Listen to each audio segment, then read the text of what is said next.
hindi rin natin na ipapakita yung liwanag natin sa iba. Diba? Kasi by default, yung mga tao, makasarili talaga, diba? Eh, yun yung ginagawa.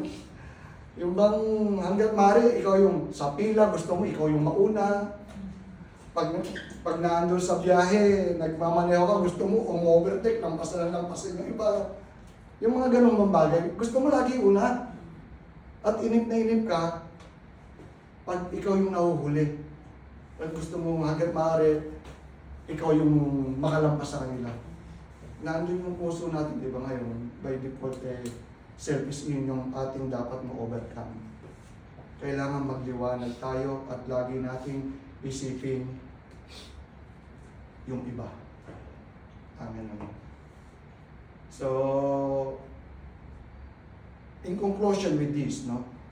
Sabi dito, kailangan ma-maintain natin yung liwanag natin. Amen. Paano natin ma-maintain yung liwanag natin?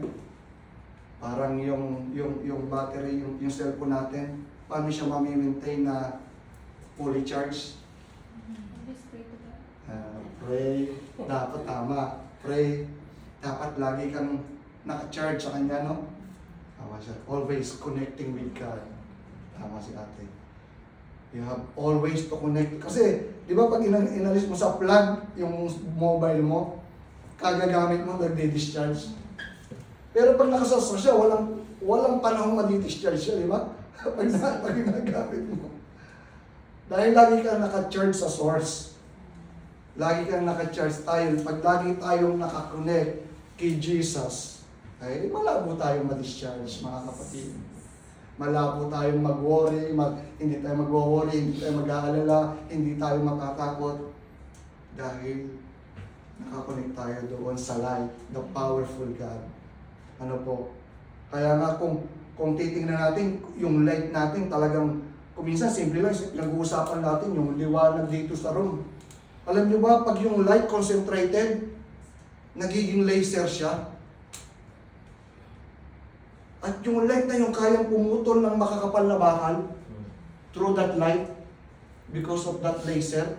Imagine yung power ng light, pero liwanag lang siyang ganyan. Pero pag pinokus mo siya at naging concentrated yung light, kaya niyang pumutol ng makakapal na bakal. How much more yung light na nasa atin na maging concentrated tayo at very powerful sa Panginoon. Kaya na tayong gamitin ng Diyos para magpabago ng buhay. Diba? Kaya tayong gamitin ng Diyos na yung masasama na sinasabi, wala nang pag-asang magbabago yan. Pero pwede tayong gamitin ng Diyos para sa mga tao na yun. Yes. Diba? Kasi yung light nasa atin eh. Yung power ng light, yung ating Panginoon. Kaya dapat, ito yung aim natin sa puso natin. Ano? To shine brightly doon sa paligid natin. Amen. Tayo nga, dinala dito sa iba't ibang lugar. So mag-shine tayo doon sa lugar kung nasaan tayo. Sabi doon na bloom where you are planted. Doon kayo lumago kung saan kayo tinanim. Lumago kayo, magpakatatag kayo, umabot kayo, i-enjoy nyo yung lagam na nasaan kayo. Dahil kung darating din man yung time, kung tapos na kayo sa lugar na yun at ililipat kayo, patuloy kayong lumago doon. You should bloom where you are planted. Mabuhay kayo para sa ating Panginoon. Kaya nga, ito yung pagkatawag sa atin ngayon. Maaaring minsan may mga alalahanin tayo, no? Hindi naman nawawala yun. Mga worries, alalahanin dito, problema dito sa Dubai, sa mga maraming bagay, problema sa Pinas, sa mga mahal natin. Ang daming iniisip natin na kung minsan nagsasama-sama na puputok para sasabog na yung building mo, sasabog na yung oras mo sa mga isipin. Pero pag nasa atin yung Panginoon, ano po, sabi ko nga sa inyo, yung kapayapaan ng Diyos na nasa atin. Amen. Hindi kayang bayaran ng anumang material na bagay. Yes. Yung peace ang lagi natin yun, yung kapayapaan, yung peace na nanggagaling sa Diyos. Kasi sabi ko nga, pwedeng nasa iyo maraming bagay, pwedeng marami kang pera eh. Pero marami ka mang pera, pwedeng hindi ka pa rin payapa eh. Kasi nag-aalala ka, natatakot ka sa maraming bagay, di ba? Katulad yung sa Biblia na sinasabing nung marami na siyang ani, giniba yung kanyang barn at gusto niya magpatayo ng malaki. Nag-aalala siya kung walang lalagyan. Pero ano sabi ng Diyos? Ikaw hangal, bukas kukunin ko na yung buhay mo. Hindi natin alam yung buhay natin. Yes. Mamaya, bukas, tayo kunin. Bakit ba natin ilalagay yung buhay natin sa pag-aalala? Pag nag-alala ba tayo, nasosolve yung problema natin? Meron ba nakasolve ng problema sa pag-aalala? Di ba wala naman? Eh, bakit tayo mag-aalala, di ba? Wala nakasolve ng problema sa pag-aalala. So, let us focus ourselves doon sa liwanag ng ating Panginoon. And sabi nga dito, we have to connect always with Jesus. Amen. And then sabi sa John chapter 8 verse 12, when Jesus spoke again the people, He said, I am the light of the world. Whoever follows me will never walk in darkness, but will have the light of life.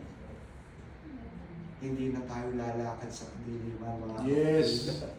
Pag nasa atin yung light, wala na Amen. tayong katatakutan, Amen. wala na tayong pag-aalala, nasa atin yung liwanag. Katulad nga sabi ko sa inyo, kayo yung mga tao na minsan madideploy kayo sa iba-ibang lugar, let your light shine. Yes. Makita ng mga tao sa paligid mo, yung boss mo, yung liwanag na sa'yo. At magtatanong sila, there is something in you na hindi ko alam, na pwede bang malaman ko? Spread the light. Correct. Spread the light. Walang mawawala sa'yo if you spread the light. Amen. At tayo, pagharap natin sa Panginoon po, we will be rewarded doon sa ginawa natin. Ano po. Yun yung mahalaga eh. Yung reward ng Panginoon sa atin sa kabilang buhay. Sabi ko nga, pwede magtagal ka dito. Mamuhay ka ng 100 years. Pero after 100 years, mamamatay ka rin. So tapos na yon.